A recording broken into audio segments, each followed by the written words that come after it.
नमस्कार, astro moon में आपका स्वागत है। जय श्री राम, जय महाकाल। तो आज हम बात करने वाले हैं शुक्र की। शुक्र क्या है? ज्योतिष में शुक्र को किस चीज का कारक कहा गया है? ज्योतिष में शुक्र को बीज कारक कहा गया है। बीज, सीड। जब हम किसी वृक्ष को वृक्षारोपण करते हैं तब हम एक बीज डालते हैं, वही बीज आगे चलकर वृक्ष का रूप लेता है। इसी प्रकार जब प्रकृति में संतान की उत्पत्ति होती है तब हम एक मेल और एक फीमेल का यूनियन होता है और उनके अंदर जो प्रोडक्टिव सब्सटेंस जो है वो बीज के रूप में जाता है, तब एक संतान की उत्पत्ति होती है। तो इसे हम शुक्र की शुरुआत, तो हम इसे शुक्र के रूप में समझ सकते हैं। हम शुक्र के को समझने की शुरुआत यहीं से करते हैं। और अगर हम आज के कंटेस्ट में बात करें तो शुक्र क्या है? हमारी कुंडली के 12 भावों में जो हमारा दूसरा घर है वह हमारी सस्टेंस को दिखाता है कि यदि हम पैदा हो गए तो हम स्वयं को सस्टेंस कैसे करेंगे। हमको स्वयं को सस्टेंस करने के लिए खान पान की जरूरत होती है, जो कि हमारा दूसरा घर दिखाता है। तो हमें स्वयं को सस्टेंस करने के लिए जब खान पान की जरूरत होती है तब हम खान पान को पूरा करने के लिए किस चीज़ की रिक्वायरमेंट होती है? जब हम कोई भी वस्तु खरीदते हैं तो हमें उसके लिए एक मूल्य देना पड़ता है, या किसी भी चीज को हम जब लेते हैं तो उसके लिए हमें एक मूल्य चुकाना पड़ता है। बिना मूल्य चुकाए हमें कोई भी चीज प्राप्त नहीं होती है, और जो हम मूल्य चुकाते हैं उसे ही रुपए पैसे कहा जाता है। तो आज के कंटेस्ट में अगर हम शुक्र की बात करें तो शुक्र क्या है? रुपए, पैसे, धन, वैभव, ऐश्वर्य, लग्जरी और कंफर्ट है। और अगर हम शुक्र को और बारीकी से समझने की कोशिश करें तो शुक्र प्रेम है। हमारी कुंडली के कालपुरुष की कुंडली में 12वें घर में, 12वां घर जो होता है वो हमारी मुक्ति का होता है, और शुक्र जो है प्रेम का कारक है। और शुक्र जो है 12वें घर में जाके उच्च का हो जाता है। जब प्रेम का कारक मुक्ति के घर में उच्च का हो रहा है, मतलब कि कहीं ना कहीं प्रेम के द्वारा भी आपको मुक्ति प्राप्त हो सकती है। पर तब जब आप सबसे एक ही तरह से प्रेम करते हो।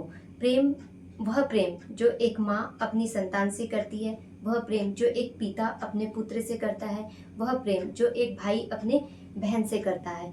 इसी प्रकार हर ग्रह के दो रूप है, एक भौतिकवादी और एक आध्यात्मिकवादी। तो भौतिकवादी रूप में हम देखेंगे कि शुक्र जो है वो है लग्जरी, कंफर्ट्स, पैसा। और आध्यात्मिक रूप में हम देखेंगे तो शुक्र जो है वो प्रेम का कारक है। प्रेम का कारक कहा गया है शुक्र को। तो जिस प्रकार भौतिकवाद में शुक्र लग्जरी है, पैसा है, उसी प्रकार आध्यात्मिक वे में जब हम जाते हैं तो वो एक प्रेम है। हमारी कुंडली में दो ग्रह बृहस्पति और शुक्र, इन्हें गुरु की उपाधि दी गई है। बृहस्पति जो कि देवताओं के गुरु है, इन्हें देवगुरु कहा जाता है। और शुक्राचार्य जो कि राक्षसों के गुरु है। शुक्र के पास में मृत संजीवनी विद्या है। मृत संजीवनी विद्या वह विद्या है जो किसी मृत व्यक्ति को भी जीवित कर सकती है।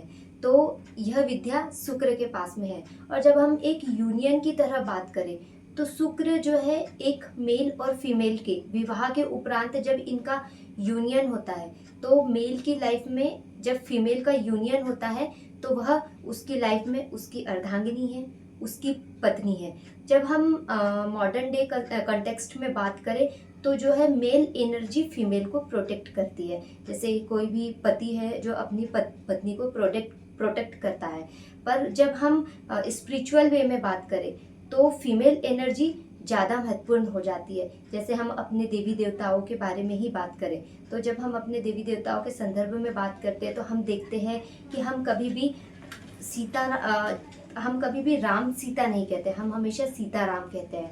हम कभी भी श्याम राधे नहीं कहते, हम हमेशा राधे श्याम कहते हैं। तो स्पिरिचुअल वे में जब व्यक्ति बात करता है तो वो बोलता है या देवी सर्वभूतेषु शक्ति रूपेण संस्था। तो मतलब वो शक्ति मांग रहा है, किससे? शुक्र से।